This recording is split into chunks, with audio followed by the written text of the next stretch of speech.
साल 2021 एक तरीके से 7 सीटर एसयूवीज का साल रहा था, लेकिन कुछ एक सवाल 2022 में भी बरकरार हैं, जिसमें से एक सवाल का जवाब देने के लिए हम इस वीडियो में आपके सामने हाजिर हैं। ऑब्वियसली आप सवाल समझ गए होंगे, Hyundai Alcazar versus Mahindra XUV 700।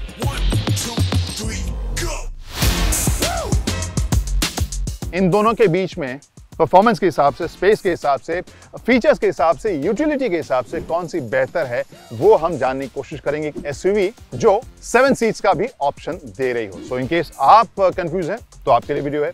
आपके दोस्त, आपके फैमिली मेंबर्स कंफ्यूज हैं तो उनके साथ भी आप ये वीडियो शेयर कर सकते हैं। और इसके अलावा अभी तक अगर आपने सब्सक्राइब नहीं किया हमारे चैनल को तो प्लीज सब्सक्राइब कीजिए। मैं हूं क्रांति संभव, आप सभी का स्वागत है टाइम्स ड्राइव के इस कंपैरिजन में। तो शुरू करते हैं इस कहानी को। कुछ एक यूटिलिटी सेंट्रिक या यूजफुल जो फीचर्स हैं जहां पर गेम अप किया है Hyundai ने। हेडरूम, नी रूम, थाई सपोर्ट के हिसाब से बहुत बेहतर मैं नहीं कहूंगा। ADAS जो है यानी ड्राइवर्स असिस्टेंट जो सिस्टम है, इसी कंसिस्टेंसी ने मुझे काफी इंप्रेस किया था। वैसे पैंडेमिक ने हम सभी के ट्रांसपोर्टेशन और जिस तरीके से हम कम्यूट कर रहे थे उसको बदला, लेकिन कस्टमर्स जो हैं वो लंबी दूरी पर फैमिली के साथ जाना चाह रहे थे और इस वजह से 7 सीटर एसयूवीज की तरफ लोगों की निगाह गई। कंपनीज ने भी रेसिप्रोकेट किया अपने प्रोडक्ट्स के साथ। हमने देखा कि क्रेटा का एक बड़ा वर्जन अल्काज़ार के तौर पर आई कंपनी से 7 सीटर एसयूवीज के कैटेगरी में डाल रही है। वहीं XUV 500 XUV 700 के तौर पर आती हुई नजर आई। यहाँ इस वीडियो में हम कुछ एक बहुत ही क्रिस्प पॉइंट्स के ऊपर दोनों कंपेयर करेंगे, क्योंकि दोनों का रिव्यू आपने अलग अलग देख लिया है। इसके बारे में मोर और लेस आपको सब कुछ पता है। हम क्या सोचें इन दोनों में से कौन सी बेहतर हो सकती है वो इस वीडियो में हम बताएंगे। लेकिन इसे शुरू करने से पहले 2 पॉइंट जरूर मैं मेंशन करना चाहूंगा। एक तो ये कि अल्काज़ार जो है प्राइस के मामले में आपको कम मिलेगी XUV 700 से, लेकिन XUV 700 के साथ एक और पॉइंट है कि वेटिंग पीरियड काफी ज्यादा है। तो इन दोनों कैवियट्स के साथ इस स्टोरी को शुरू करता हूं और कंपेयर करूंगा इन्हें बहुत ही किस पॉइंट पर। Looks, features, comfort, third row space और कंफर्ट, डिमेंशंस और ऑब्वियसली परफॉर्मेंस। तो सबसे पहले लुक्स की बात करते हैं।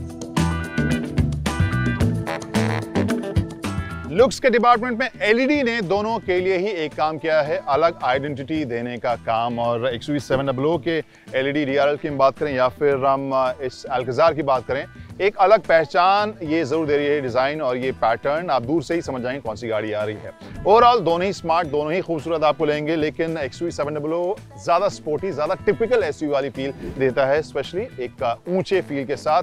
और दोनों ही वैसे फ्रेश तो लगते हैं, लेकिन अगर टिपिकल SUV की बात करें तो आपको इसके लुक में देखने को मिल रहा है। तो लुक का ही दूसरा हिस्सा डिमेंशन में भी आपको नजर आएगा। जहां एसयूवीज अगर हो तो फिर रोड प्रेजेंस होना चाहिए, भारी भरकम वो दिखनी चाहिए, ऊंची बड़ी दिखनी चाहिए। हल्का सा 20 मामला लग रहा है आपको XUV 700 का। लेकिन एक नजर डालते हैं ग्राफिक्स में इन दोनों के डिमेंशंस के ऊपर।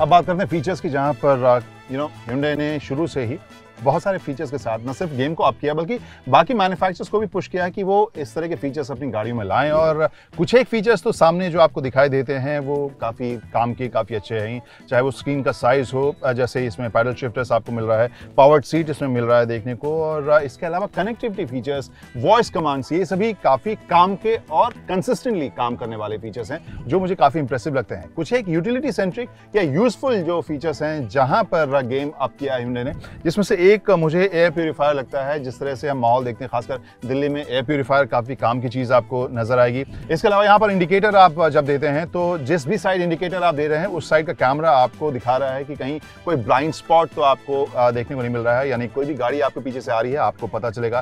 काफी यूजफुल, सेफ्टी के हिसाब से भी वो फीचर आपको नजर आता है। वहीं एंटरटेनमेंट के हिसाब से इसके स्पीकर्स, बोस के जो स्पीकर्स या पूरा साउंड सिस्टम है वो काफी रिच और काफी सैटिस्फाइंग लगता है। तो ये फीचर्स के मामले में ये लिस्ट काफी अच्छी है और अल्काज़ार भी आपको उस हिसाब से सैटिस्फाई करती नजर आई है।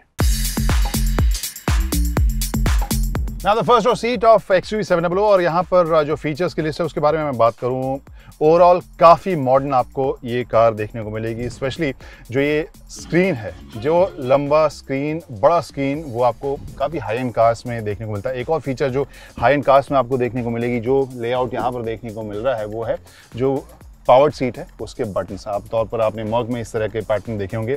इसके अलावा ओवरऑल जो फील है वो रिफाइंड है, स्पोर्टी है। जो स्टीयरिंग माउंटेड कंट्रोल्स हैं वो भी आपको अच्छे यूजफुल और फंक्शनल जो यूज़ के हिसाब से देखने को मिल रहे हैं, और लोडेड है उस हिसाब से मैं कहूँ। जो भी चाहे वायरलेस चार्जिंग की बात हो, सी टाइप चार्जर्स की बात हो, वहाँ पर फ़ोन रखने के लिए एक एक्स्ट्रा जगह हो, या फिर इंफरटेनमेंट को कंट्रोल करने के लिए अलग से यहाँ स्विच हो, इलेक्ट्रॉनिक पार्किंग ब्रेक हो, ऑटो होल्ड हो, तो ये मोरलेस जो लिस्ट है वो पूरी इसमें आपको देखने को मिलेगी XUV700 में। वहीं एक फीचर ऐसा है जो यूएसपी मैं इसे कह सकता हूँ, उसे टेस्ट किया था और मुझे काफ़ी इंप्रेसिव लगी। ADAS जो है यानी ड्राइवर्स असिस्टेंट जो सिस्टम है वो आपको, चाहे वो क्रूज कंट्रोल हो, अडेप्टिव क्रूज कंट्रोल हो, इमरजेंसी ब्रेकिंग हो, कोलिजन अलर्ट हो, लेन असिस्ट हो, ये सारा ही फीचर जो है काफ़ी कंसिस्टेंटली काम करता है। और एक इंडियन कंपनी के हिसाब से ये जो भी फीचर्स हैं, इसी कंसिस्टेंसी ने मुझे काफ़ी इंप्रेस किया था। वो चीज़ जो है इसकी खूबी ज़रूर है। हालांकि एक पॉइंट ज़रूर है कि टॉप एंड जो XUV700 है उसमें ये फीचर्स आपको देखने को मिलते हैं ADAS वाले। वैसे इस कंपैरिजन में दो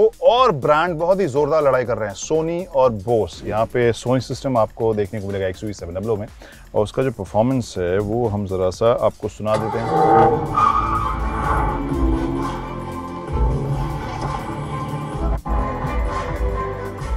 यहाँ पे आप देख सकते हैं अलग अलग मोड आपको देखने को मिलेंगे।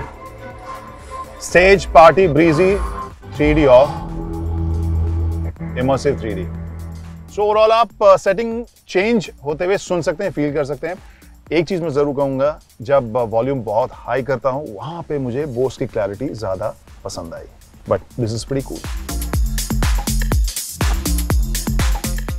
Now the second row of Alcazar, जहां पर कुछ एक फीचर्स के बारे में मैं सबसे पहले बात करना चाहूंगा, जिसमें एक तो ट्रे है जिसके ऊपर आप अपने लैपटॉप को रख के काम कर सकते हैं या पढ़ सकते हैं। इसके अलावा जो 6 सीटर वर्जन है उसमें जो बीच का कंसोल है वो मुझे काफ़ी इंटरेस्टिंग लगता है। ना सिर्फ पिछली सीट पर एंट्री के लिए ये जगह आपको आसान बनाता है, बल्कि यहाँ पर आपको वायरलेस चार्जर भी मिलता है, कप होल्डर भी मिल रहा है, और यहाँ सामान रखने की अलग से जगह भी है, और प्लस जो आर्मरेस्ट आपको सीट्स में लगे हुए मिलते हैं वो आपको यहाँ साथ मिल रहा है। तो ये एक यूनिक चीज़ है जो अल्काजार में आपको देखने को मिलेगी, और वो मुझे काफ़ी अच्छा वर्जन लगता है, स्पेशली 6 सीटर वर्जन में। वहीं स्पेस की बात करें, स्पेस आपको अच्छा मिलेगा। इस सीट को भी आप आगे पीछे स्लाइड कर सकते हैं अपनी साइज़ के हिसाब से, और वहाँ पीछे के लिए ज़्यादा आप जगह बना सकते हैं। एक और चीज़ जो बहुत बड़ी और ख़ास है इस अल्काजार में, वो आपको ये सनरूफ मिलेगा। जो साइज़ है वो आपको काफ़ी ग्रैंड देखने को मिल रहा है, जो सेकेंड रो के ड्राइव को काफ़ी मज़ेदार बनाता है। थोड़ी सी शाही फील के लिए आपको एक्स्ट्रा सन ब्लाइंड भी यहाँ देखने को मिल रहा है। तो उस हिसाब से feature rich, utility centric and pretty cool second row. Now the second row of XUV700, यहाँ पर नी रूम के हिसाब से मुझे जगह लग रही है। जो हाइट है सीट की वो भी आपको ज़्यादा प्रोमिनेंट फील कराता है या बेहतर विजन आपको देता है, लेकिन हेडरूम के हिसाब से मुझे ये जगह थोड़ी सी कम लग रही है। यहाँ पर आपके पास लीवर है जिससे आप अगली सीट को आगे पीछे कर सकते हैं, जगह आप बना सकते हैं। एक आपको सी टाइप चार्जिंग पॉइंट मिल रहा है, AC वेंट आपको मिल रहे हैं, और ओवरऑल जो फिनिश है वो अच्छा है, लेकिन हेडरूम के हिसाब से मुझे लगता है कि अल्काजार मुझे ज़्यादा जगह दे रही थी।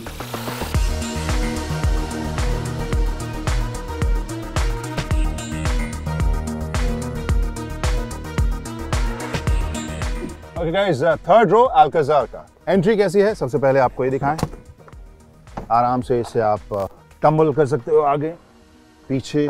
एंट्री मुझे काफ़ी आसान लग रही है। स्पेस देखते हैं।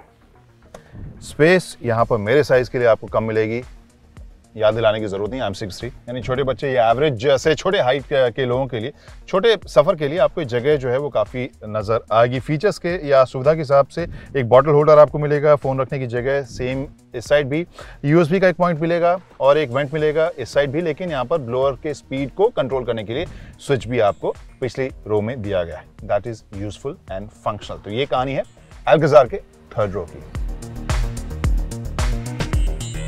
थर्ड रो की बात करें, यहाँ पर XUV700 में सीट आसानी से टम्बल डाउन हो गया है। यहाँ अब मैं बैठता हूँ। Entry is okay. 6'3" की मेरी हाइट है, वो आप भूलिएगा मत।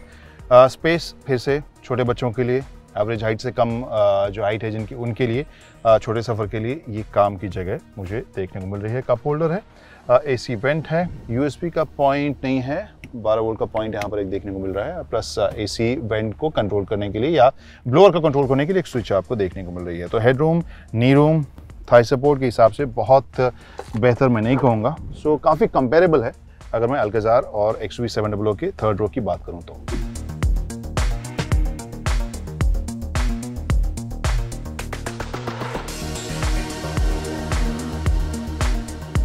वैसे 7 सीटर SUVs में तीनों रोज जब अप होते हैं तो पीछे सामान के लिए जगह नहीं रहती है, लेकिन अगर कंपैरिजन करने के लिए हम करें तो यहाँ पर हमने जैसे अपने गिम्बल का बॉक्स रखा है, इसे रखा, फिर भी दरवाज़ा जो है हैच बंद हो गया अल्काज़ार में, और XUV700 में उसी जगह पर मैं इस गिम्बल के बॉक्स को रखता हूँ and the Lok is covered. तो आप समझ सकते हैं हाइट के हिसाब से जो जगह आपको बने, लेकिन यहाँ पर जो विड्थ है वो आपको उतनी नहीं मिलेगी जितनी अल्काज़ार में मिल रही है। तो इसको मैं सीधा करता हूँ, फिर ये बंद हो गया।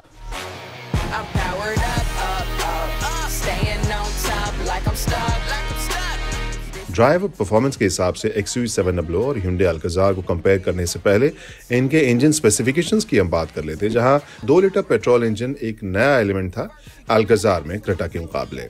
यहां पर 1.5 लीटर डीजल इंजन का भी विकल्प है अल्काज़ार में। XUV700 की बात करें तो उसमें 2.2 लीटर डीजल और 2 लीटर पेट्रोल इंजन आपको देखने को मिलता है। दोनों ही गाड़ियों में आपको मैनुअल और ऑटोमेटिक ट्रांसमिशन का विकल्प भी देखने को मिलेगा।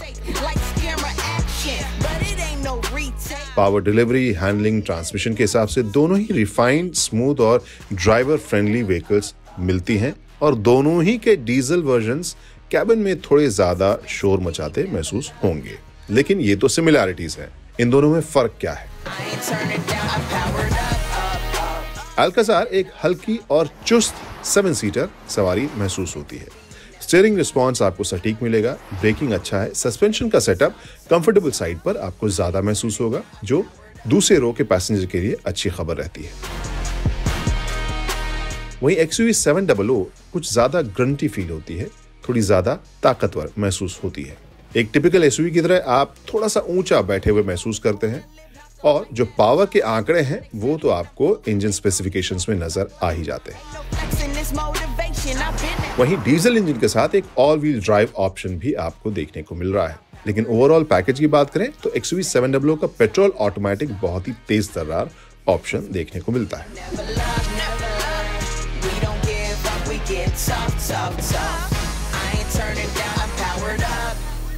अब सवाल यह है कि बिंदु कहाँ विश्राम करती है। तो बिंदु विश्राम करती है कि आप किस एंगल से इन दोनों गाड़ियों को देख रहे हैं। क्या आपको 7 सीटर चाहिए जो SUV की तरह बिहेव करे, या फिर SUV चाहिए जो 7 सीटर के काम भी आए?